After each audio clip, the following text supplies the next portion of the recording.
When you hear the word librarian, who do you envision? My go-tos in literature and on film run the gamut from the stern-faced in A Tree Grows in Brooklyn, to the kind-hearted in Because of Winn-Dixie, to the magical in The Midnight Library, episode 61, to the accidental Andy in Shawshank Redemption. Welcome, or hopefully, welcome back to episode 67 of Pink's Picks, book recs from a sort of retired high school English teacher. As promised in my summer reading assignment episode, over the next few months, with the exception of an anomaly or two, I'll be comparing, contrasting, discussing books that share authors, settings, genres, and or subject matter.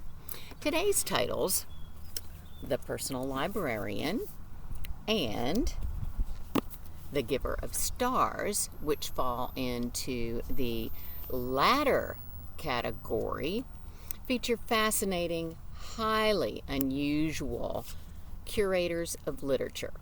Both pieces are historical fiction with formidable, forward-thinking female protagonists. The Giver of Stars is set in a small eastern Kentucky mining town during the late 1930s when FDR's and Eleanor's WPA initiative included efforts to restore attention to the literacy and reading in rural areas and resulted in the establishment of the Packhorse Library. A Reese's Book Club selection, Jojo Moyes's novel was published in 2019, shortly after The Bookwoman of Troublesome Creek, also about the Packhorse Library. I have not read Creek, so I cannot speak to that title, other than to say Stars ranks slightly higher in reviews.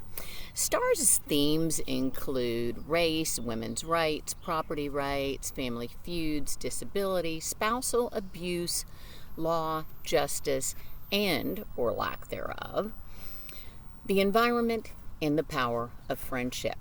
Moyes interestingly rotates third-person narration between the perspectives of the 5 librarians.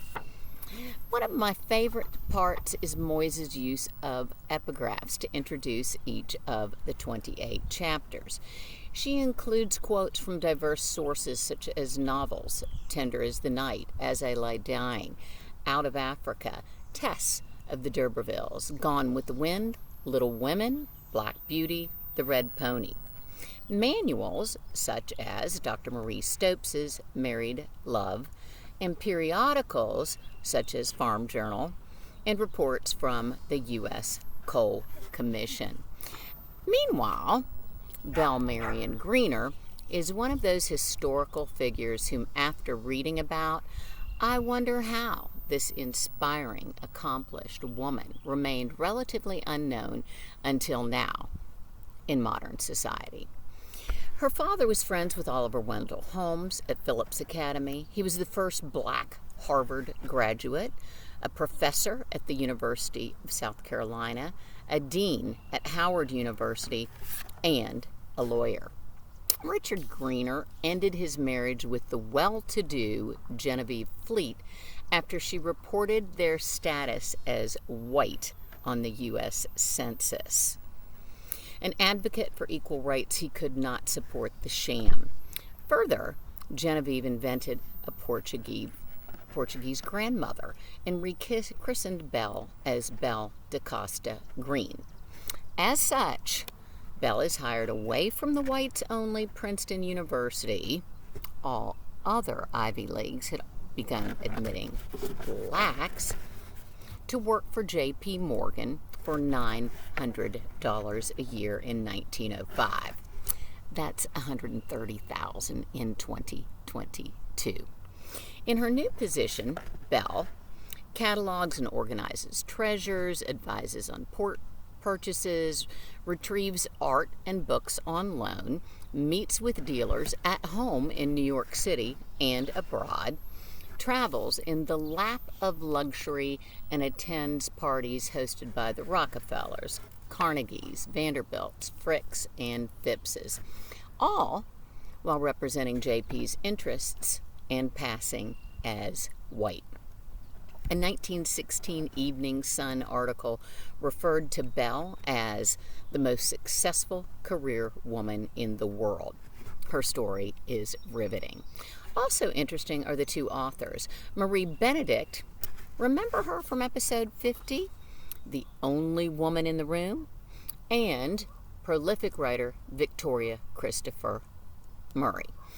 Benedict believed that Belle deserved to have her story told by an African-American author. So Personal Librarian is a result of their collaboration and resulting friendship.